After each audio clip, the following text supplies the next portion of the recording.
पिछले क्लास में हम लोग यहाँ एक नोटबुक का पेज बनाए हुए थे। नोटबुक में जिस तरह की से लाइन का यूज किया जाता है वैसा हम लोग बनाए हुए थे। और अब इस वीडियो में हम लोग यहाँ नोटबुक का कवर पेज बनाएंगे। शेप का ही यूज करते हुए हमें बनाना है।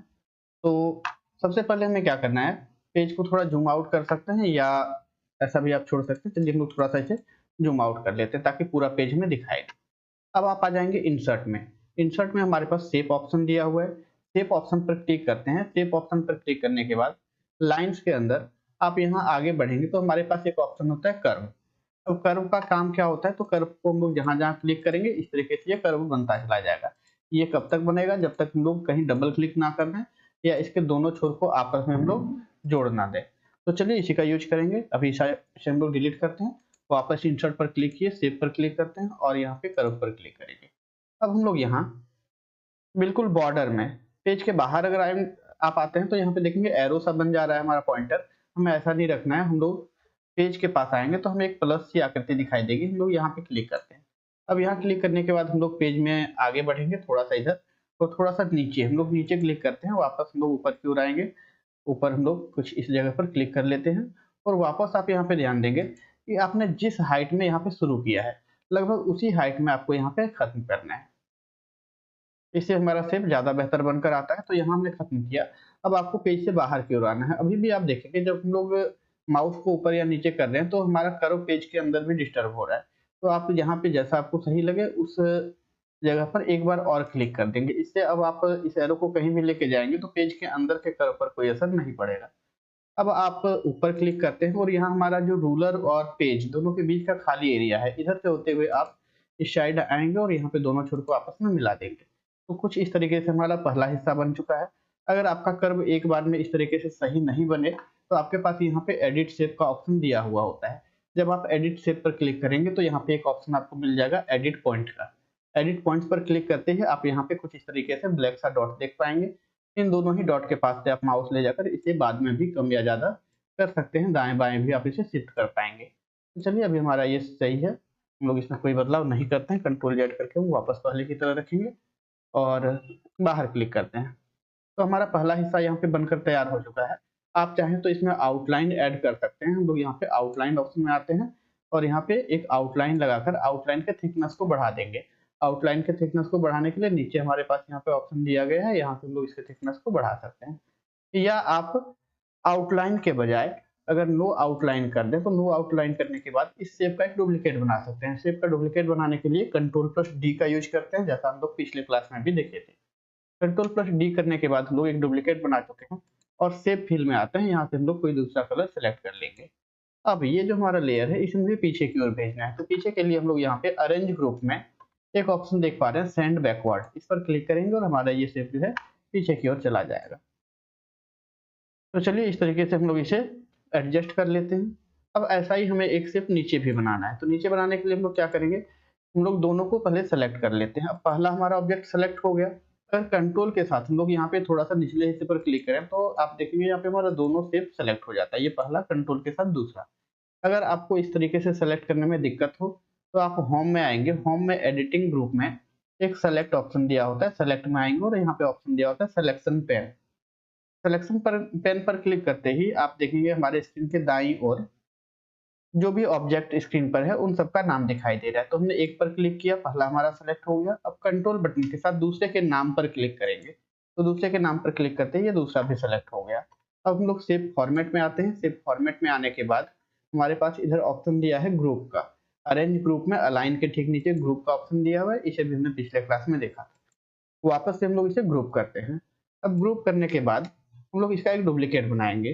डुप्लीकेट बनाने के लिए फिर से कंट्रोल प्लस डी का यूज करेंगे। अब हम लोग के पास एक डुप्लीकेट बन चुका है। इसे हम लोग ऊपर की ओर घुमाएंगे।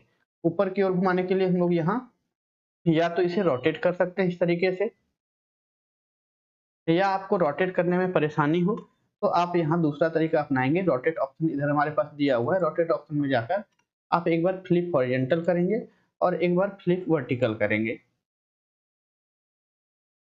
अब इस ऑब्जेक्ट को हम लोग नीचे लाकर इस तरीके से यहाँ सेट करते हैं। आप चाहें तो इसमें कलर चेंज कर सकते हैं। अगर बारी बारी से अलग अलग कलर चेंज करना रहेगा तो आप ग्रुप ऑप्शन में जाकर इसे वापस अनग्रुप करेंगे। बाहर क्लिक करते हैं और फिर से हम लोग ऊपर वाले लेयर पर क्लिक किया, यहाँ से आकर हम लोग कोई दूसरा कलर कुछ इस तरीके से सेलेक्ट कर पाएंगे। अब इस खाली जगह पर हम लोग एक पिक्चर का यूज करने वाले हैं।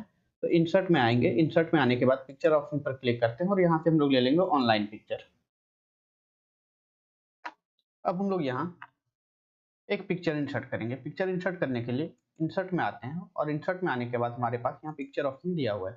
पिक्चर में आने के बाद ऑनलाइन पिक्चर पर क्लिक करेंगे और ऑनलाइन पिक्चर पर क्लिक करने के बाद आप यहाँ पे देखेंगे हमें कुछ पिक्चर का सजेशन मिल जाता है।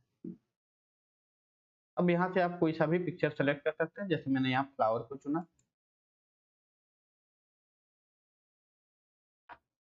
अब यहाँ से किसी भी एक पिक्चर को हम लोग सेलेक्ट कर लेते हैं। सेलेक्ट करने के बाद इंसर्ट पर क्लिक करेंगे।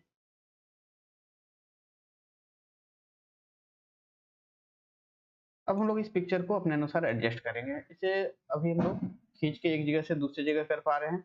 अगर आपसे ये नहीं हो पाए तो वैसे कंडीशन में आप यहाँ रैप टेक्स्ट का ऑप्शन देखेंगे। रैप टेक्स्ट में आना है और यहाँ से आप कर देंगे बिहाइंड टेक्स्ट।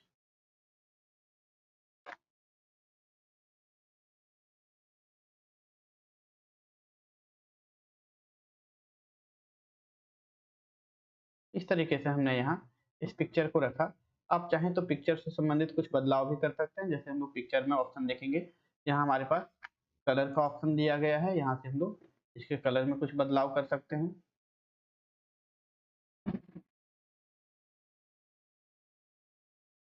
या हमारे पास आर्टिस्टिक इफेक्ट का ऑप्शन दिया गया है। आप यहाँ पे आर्टिस्टिक इफेक्ट भी सेलेक्ट कर पाएंगे।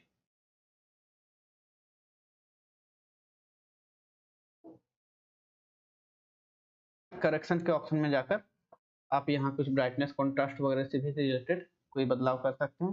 हालांकि आपको अलग अलग वर्जन में ये ऑप्शन थोड़ा अलग देखने को मिल सकता है। तो इस तरीके से हमारा ये कवर पेज वाला हिस्सा लगभग तैयार हो चुका है। अब हमें कुछ टेक्स्ट टाइप करना है। तो टेक्स्ट टाइप करने के लिए आप इंसर्ट में आ जाएंगे।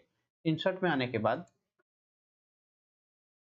हम लोग यहाँ शेप ऑप्शन पर क्लिक करते हैं। शेप में ही हमारे पास यहाँ बेसिक शेप के अंदर एक ऑप्शन टेक्स्ट बॉक्स दिया गया है। यही टेक्स्ट बॉक्स आप इंसर्ट में डायरेक्ट भी यहाँ पे टेक्स्ट ग्रुप में देख सकते हैं। वर्ड आर्ट वाले ग्रुप में यहाँ हमारे पास टेक्स्ट बॉक्स का ऑप्शन दिया हुआ है। तो आप यहाँ से भी क्लिक कर सकते हैं। अगर यहाँ से आप क्लिक करते हैं तो यहाँ आने के बाद आपको नीचे एक ऑप्शन मिलेगा ड्रॉ टेक्स्ट का। ड्रॉ टेक्स्ट बॉक्स पर क्लिक करते हैं। ड्रॉ टेक्स्ट बॉक्स पर क्लिक करने के बाद इस तरीके से ड्रैग करेंगे, ऐसा एक टेक्स्ट बॉक्स आपको मिल जाएगा। या फिर आप शेप में भी इसे ले सकते हैं। इंसर्ट में आएंगे, शेप में आते हैं। शेप में हमारे पास यहाँ पे बेसिक शेप्स के अंदर टेक्स्ट बॉक्स का ऑप्शन दिया हुआ है। टेक्स्ट बॉक्स पर क्लिक करते हैं और हम लोग यहाँ पे इस तरीके से एक बॉक्स क्रिएट कर लेते हैं। अब यहाँ पे आप कुछ भी लिख सकते हैं, जैसे मैंने यहाँ लिखा SRCC। होम में आएंगे। होम में आने के बाद यहाँ पे फॉन्ट का ऑप्शन दिया हुआ है। टेक्स्ट को सेलेक्ट करके हम लोग फॉन्ट चेंज कर लेते हैं। जैसे मैंने अभी यहाँ पे कॉपर ब्लैक फॉन्ट को सेलेक्ट किया। फॉन्ट साइज आप चाहें तो बढ़ा सकते हैं या फिर आप सीधे शेप फॉर्मेट में आएंगे। यहाँ आपको एक ऑप्शन मिलता है शेप फिल का, जहाँ हम लोग करेंगे नो फिल। और हमारे पास शेप आउटलाइन का भी ऑप्शन दिया गया, हम लोग नो आउटलाइन करेंगे। इसके बाद हमारे पास वर्ड आर्ट स्टाइल दिया गया। वर्ड आर्ट स्टाइल में एक ऑप्शन है टेक्स्ट इफेक्ट। इस पर क्लिक करते हैं और नीचे हमें मिलेगा ट्रांसफॉर्म का ऑप्शन। ट्रांसफॉर्म में आने के बाद आप यहाँ पे रैप में पहला ऑप्शन जो देखेंगे इस पर क्लिक कर देंगे। इससे हमारा टेक्स्ट बॉक्स जितना बड़ा था उतना ही बड़े एरिया में हमारा टेक्स्ट भी एडजस्ट हो जाएगा। अब आप इसे कॉर्नर से खींचकर भी बड़ा या छोटा कर सकते हैं और एक जगह से दूसरी जगह भी ले जा सकते हैं। आप चाहें तो टेक्स्ट में आउटलाइन लगा सकते हैं। जैसे हम लोग इधर टेक्स्ट फिल का ऑप्शन देख पा रहे हैं। टेक्स्ट फिल में आकर आप कोई कलर फिल कर पाएंगे और कलर के साथ साथ अगर आप यहाँ पे आउटलाइन लगाना चाहें, जैसे हम लोग कोई सा भी कलर सेलेक्ट करते हैं, कलर के बाद हम लोग यहाँ टेक्स्ट आउटलाइन को चुनेंगे। टेक्स्ट आउटलाइन को हम लोग कर देते हैं व्हाइट और टेक्स्ट आउटलाइन इफेक्ट में ही आएंगे। यहाँ पे इसके थिकनेस को थोड़ा सा बढ़ा लेंगे ताकि हमारा टेक्स्ट कुछ इस तरीके से क्लियर दिखाई दे। अब आप इसे बॉर्डर से खींचते हुए जिधर भी रखना चाहें रख सकते हैं और बिल्कुल इसी तरीके से कहीं और भी टेक्स्ट चाहिए होगा तो आप लोग टेक्स्ट इंसर्ट कर पाएंगे।